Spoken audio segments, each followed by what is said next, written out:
Assalamualaikum warahmatullahi wabarakatuh. Saya Istiqarani akan menjelaskan mengenai pengertian dari ihsan. Ihsan berasal dari kata kerja fi'il hasuna yahsunu hasanan yang berarti baik. Dapat diartikan bahwa ihsan adalah memperbaiki atau berbuat baik. Menurut hadis dari Nabi Muhammad SAW, beliau bersabda bahwa hendaklah engkau beribadah kepada Allah seakan-akan engkau melihatnya. Kalaupun engkau tidak melihatnya, sesungguhnya Dia melihatmu. Maka pengertian dari ihsan ialah beribadah dengan ikhlas, baik yang berupa ibadah-ibadah tertentu seperti sholat dan puasa, juga ibadah mengenai kegiatan sosial. Kita beribadah seakan-akan kita melihat Allah. Kalaupun kita tidak bisa membayangkan hal tersebut, maka beribadahlah seakan-akan Allah melihat ibadah kita, seperti pada hadis dari Nabi Muhammad yang telah disebutkan tadi. Maka dari itu, ihsan adalah akhlak, hasil dari ibadah serta muamalah. Seorang muslim hendaknya mencapai tingkat ihsan apabila ia telah mengerjakan ibadah dengan sebaik-baiknya. Contoh dari perbuatan ihsan diantaranya yaitu menunaikan sholat 5 waktu, membayar zakat, bersikap baik kepada orang tua yaitu birrul walidain, sabar dalam menghadapi seseorang atau hal yang mengganggunya, dan rajin beramal.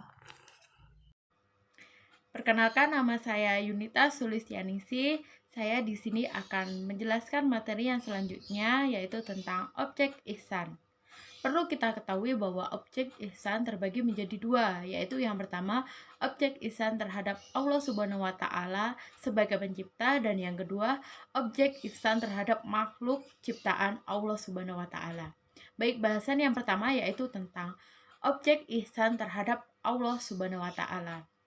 Ihsan terhadap Allah yaitu seseorang yang menyembah Robnya dengan beribadah yang dipenuhi rasa harap dan keinginan, seolah-olah dia melihatnya sehingga dia pun sangat ingin mencapai kepadanya atau mencapai kepada Allah Subhanahu wa Ta'ala. Dan ini adalah derajat ihsan yang paling sempurna. Tetapi bila ia tidak bisa mencapai kondisi semacam ini, maka hendaknya dia berada di derajat yang kedua, yaitu menyembah kepada Allah dengan beribadah yang dipenuhi rasa takut dan cemas akan siksaan di akhirat kelak. Oleh karena itu, Nabi Muhammad SAW bersabda, "Jika kamu tidak bisa melihatnya, maka sesungguhnya Dia melihatmu." Artinya, jika kamu tidak mampu menyembahnya seolah-olah kamu melihatnya, maka sesungguhnya Dia melihatmu. Dia yang dimasukkan di sini adalah Allah Subhanahu wa Ta'ala. Jadi, ihsan inilah yang akan mengantarkan pelakunya kepada puncak keikhlasan dalam beribadah kepada Allah Subhanahu wa Ta'ala, di mana jauh dari motif riya.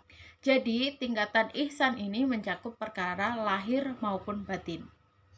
Baik, bahasan yang kedua yaitu tentang ihsan kepada sesama makhluk ciptaan Allah Subhanahu wa Ta'ala. Dalam Quran surah Al-Qasas ayat 77, Allah Subhanahu wa Ta'ala berfirman, yang artinya, "Dan berbuat baiklah kepada orang lain sebagaimana Allah telah berbuat baik kepadamu. Dan janganlah kamu berbuat kerusakan di muka bumi, sesungguhnya Allah tidak menyukai orang-orang yang berbuat kerusakan." Allah Subhanahu wa Ta'ala juga berfirman dalam Quran Surat Ar-Rahman ayat 6 yang artinya, "Tidak ada balasan ihsan kecuali ihsan. Kalau kita melakukan yang terbaik, maka Allah pasti akan memberikan yang terbaik."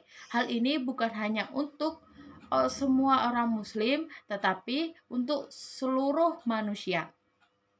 Perilaku ihsan terhadap sesama ciptaan manusia mencakup segala aspek sosial, mulai dari ihsan terhadap orang tua, sahabat qorib, tetangga, hamba sahaya, anak yatim, fakir miskin, ihsan kepada semua manusia, binatang, dan alam sekitar. Ihsan terhadap semua manusia yaitu dengan berbuat baik, ramah, toleransi, serta saling menolong dalam hal kebaikan. Ihsan terhadap binatang yaitu dengan memberikan makan jika ia lapar, mengobatinya jika ia sakit, tidak membebaninya di luar kemampuannya, dan tidak menyiksanya jika ia bekerja dan mengistirahatkannya dia jika ia lelah. Bahkan pada saat menyembelih, hendaknya dengan menyembelihnya dengan cara yang baik, tidak menyiksanya serta menggunakan pisau yang tajam. Ihsan terhadap alam sekitar adalah dengan melestarikannya, menjaganya, tidak merusak, tidak mengeksploitasi alam secara berlebihan. Dengan menjaga alam, maka kita ikut melestarikan kehidupan manusia serta hewan yang mencakup di dalamnya. Karena sesungguhnya kebaikan yang kita tanam akan kembali dengan hasil yang baik kepada diri kita sendiri. Baik, hanya itu yang dapat saya sampaikan. Materi yang selanjutnya akan disampaikan oleh teman saya. Baik, di sini saya akan melanjutkan materi tentang hikmah dari perbuatan ihsan.